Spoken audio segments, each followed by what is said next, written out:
I'm going to talk about perception. And the reason why I'm going to talk about perception is that's my work. So I'm a neuroscientist. And perception underpins everything that we do. It is the basis of being human. From the things we know, the things we think, what we believe, what we hope, our dreams, everything begins with perception. And so I'm going to tell you the story of being human in the simplest of our perceptions, which is seeing color. It doesn't get any easier than seeing light. Even jellyfish see light, and they don't even have a brain. Okay? But in seeing light, that holds the key to understanding what it is to be human. Now, color begins with light, but it is not the perception of light. That might seem a bit odd. So, if seeing light meant always seeing light as it really is, then when you see two squares that are physically the same, they should always look exactly the same. But if we take those two squares and put them in different surrounds, different context, their perception changes. So you now see the square, the small square on your right, as being darker than the square on your left. And yet physically, they're exactly the same. So context is everything when it comes to seeing light. In fact, context is everything when it comes to seeing anything. So if we could understand that simple illusion, if we could understand why context matters, we would not only understand how the brain works, we would also understand what it means to be human. So, why? Why does context matter? The reason is because the light that falls into your eye, all sensory information, is inherently meaningless. In fact, all information is inherently meaningless. There's no behavioral value in information. And to prove that point, I want you to imagine that this is the back of your eye, okay? And these are two projections from the world onto the back of your eye. They're physically identical in every way. They're identical in shape, spectral content, size. Everything about them is the same. As far as your eye is concerned, they are the same. And yet they come from completely different sources in the world. So the one on the left comes from, which you can see, the key is down here. The one on the left comes from an orange object in light, oriented this way, viewed through some purplish medium. Whereas the one on the right comes from a yellow object in shadow, or in exactly the opposite direction, viewed through a different medium. Completely different sources giving rise to the exact same information. So those two areas of the screen are physically the same, but they have completely different meanings. And it's those meanings that you're seeing. So how does the brain make sense of meaningless information? Everything that it receives is meaningless. How does it make sense of it? And what I want to do is show you how we do it using these toys. The first step is that the brain finds relationships. It finds relationships information, and then I'll show the next step. But I need a volunteer. In fact, I have a volunteer, which is Peter. Right? He just found out about this. He was going to go hide somewhere, but now he has to come out. You don't need a microphone. So thank you very much. He has no idea what's going to happen. We're going to do a little experiment. It's not very invasive. All right? Now, he used to play the keyboard, so he should be really good at this. He should be very good with his hands. Right? So we're going to find out. We got permission to throw a ball at this screen, so if it puts a hole in it, he has to pay for it as well. So, right? So, you're left-handed or right-handed? Right-handed. Okay, very good. So we're going to do a little experiment, and all you have to do is hit that dot. Now, it might seem easier than it is, because I was trying it this morning, and it was a bit difficult. So all you have underhand, so we don't ruin the screen, you have to just hit that dot, okay? Okay, I only have 18 minutes. Okay, getting closer, getting closer. Okay, a couple more. He's throwing it straight, so we're getting there. Right? Okay, one more, because it's important that he's throwing it straight. That he hits the dot isn't as important. Okay, so now, good, not yet. He's going to put on these beautiful glasses, that I stole from my mentor, Dale Purvis, and just turn around so they can see how beautiful you are. Right? So now let's move a little bit closer. Now all he has to do is hit the dot, okay? Which is up there. And I'll tell you what's happening. He's wearing prisms, okay?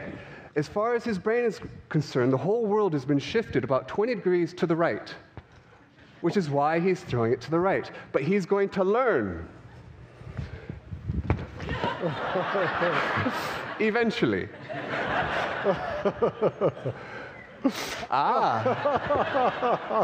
It's happening because what we do is we get feedback from our experiences, and we adapt to that feedback, and we come to see the world in a new way, right? Some of us sooner than others. Now we're going. Oh, down to 11 minutes. Okay, come on. No, you gotta leave them on. Okay, getting there, perfect. Very good. Now he's starting to throw it center. Now you can see that his body is actually throwing the ball differently. That's because the relationship between our mind and body is not so distinct. Keep going. Throw it more to the left. There you go. Oh. Keep going. We want him to learn this. Keep going. Very good. Keep going. You see, now he's throwing it to the middle, okay? He's learning. He's doing what I call redefining normality, right? Okay, very good. Now, we're going to take the glasses off. We're all agreed he's throwing it straight. Now go ahead, hit the dot. Very good. What's happening? He's throwing it left. Why? Because his brain has come to see the world in a new way. It doesn't know the glasses are off. All right? One more, so we know you're back to normal.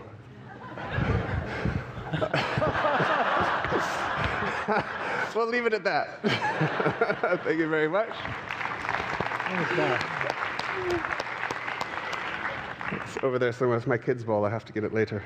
Okay, so puts the glasses on. He throws it to the right. Right?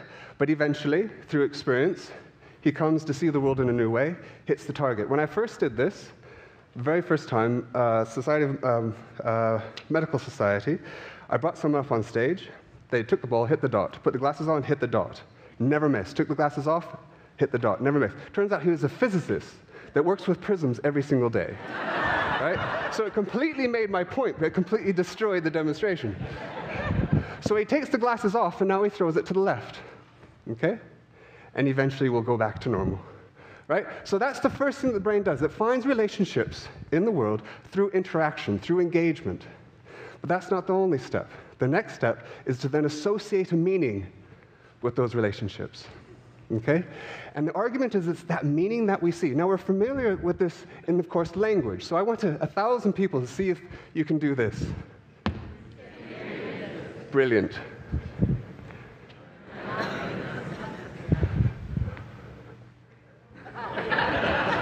Now, if you're Portuguese, right? What are you reading? There are no words there. That literally says, what at our reading, all right? But you're all reading the same thing. Why? Because the history of your experience, it would have been useful to put an H between that W and A. And so you do so again. You don't put a letter beyond the T because in your past experience it would have been useful. And yet none of you said, what are you dreaming? Just as possible. Why? Because I had primed you to be reading. So what you read is, what are you reading? Right? We always are seeing meaning. That's all we ever see. And what's true for language is also true for the simplest thing that the brain does, seeing light. So when we see these two dots, we put them in different surrounds. We change their perception of them. The one in the lighter surround looks darker than the one in the dark surround. Why? It's because what you're seeing is the meaning of the light. So to give you an example, we have those same two illusions repeated here, two tiles, one in a dark surround, one in a light surround. the same illusion on the right as on the left, okay? The one in the dark surround looks slightly lighter than the one in the light surround. What I'm going to do now is change their meaning, but I'm not going to change what happens in those squares at all, and see what happens to your perception.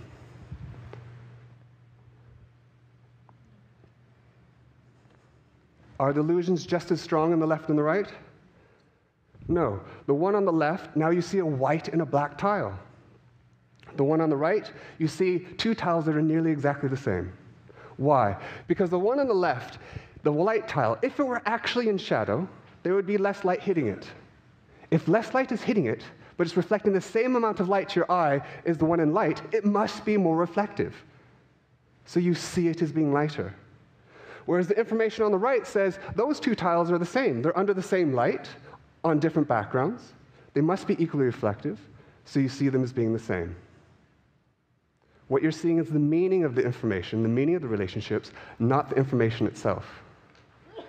So we can put all these things together and create incredibly strong illusions. So you might be surprised to know that the dark tile, the brown tile at the top, is exactly the same as the orange tile at the side. Those two tiles are physically the same. If I remove the context, change their meaning, you can see they're exactly the same. That's your physical reality, and that's your perceptual reality. You have 4 gray tiles on the left and 7 gray tiles on the right. Agreed? They're all gray. Okay? I'm not going to change those tiles at all. I'm just going to change their meaning. Now, I want you to keep your eye on the front one here, okay? And just see what happens to your perception of that gray tile. What color is it now? Blue? You see 4 blue tiles on the left and 7 yellow tiles on the right? They're all gray. That's your physical reality, and that's your perceptual reality.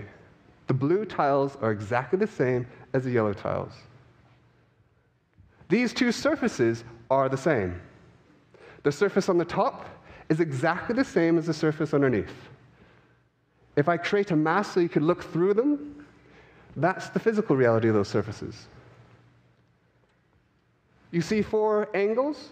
They all look different subtenses. Those are all 90-degree angles. Okay? These 2 tables are the same. It's true. The height of the green table is exactly the width of the red table, and the width of the green table is exactly the height of the red table. The red table is the green table on its side. The only difference is the angles at the corners.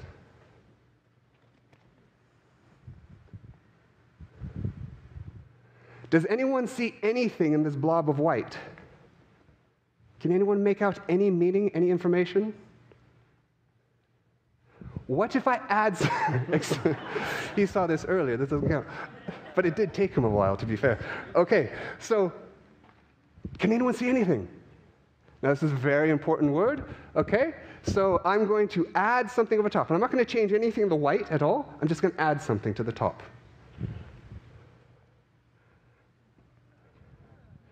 What do you see? The word bell. Yes? Now, if I remove the orange squares, can you still read the word bell?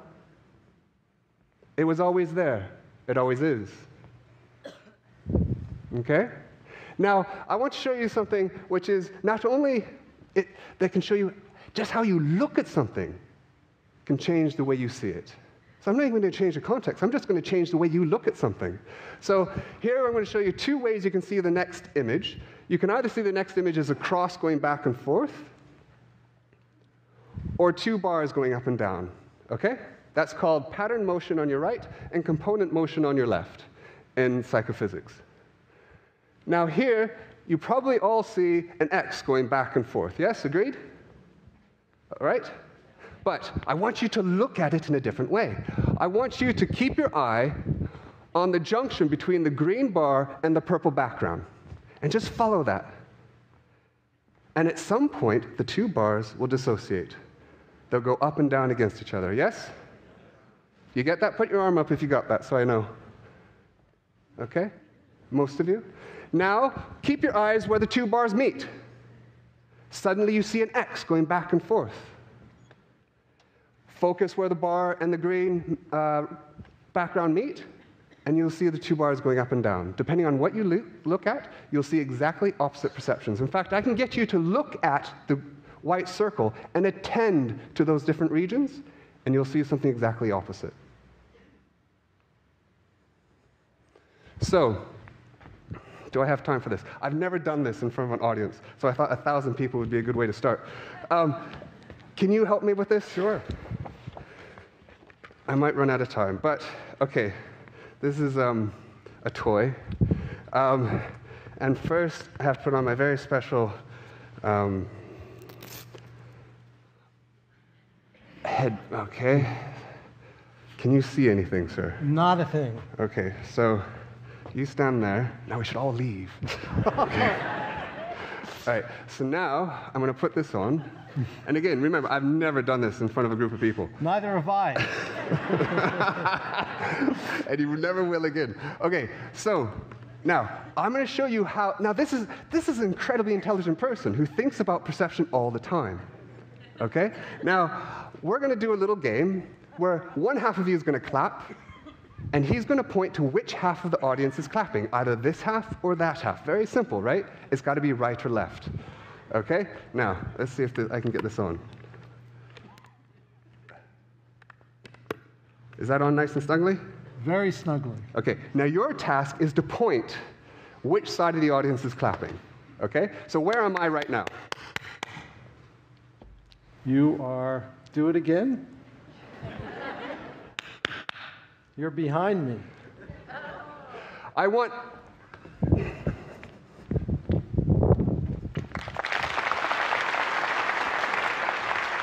Both sides. Both sides.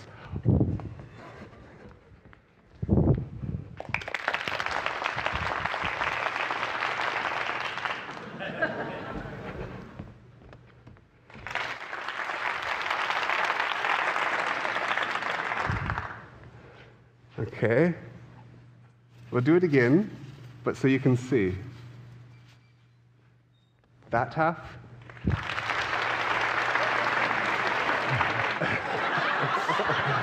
That half. Very good. Thank you very much. Thank you. That was great. Oh, okay. I'm now over time. Okay, so this is called an ear switcher. Okay? It means the sound that comes over here enters this ear, and the sound that comes over here enters that ear. Okay? At this level, because of our experience, we can't help, what did I put my clicker? We can't help but perceive things according to our past experiences. In that sense, Richie's behaving like this frog. Right? Do you have the sound?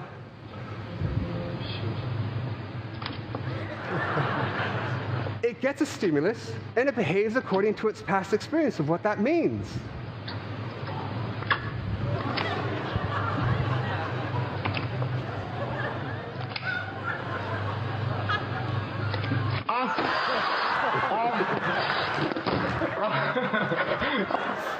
And sometimes when things don't go the way we expect, right, we don't like that, right? But us humans, being human, we can do something else that frog can't do. We can do what I call seeing yourself see. We can have an awareness. We can become perceivers of ourselves.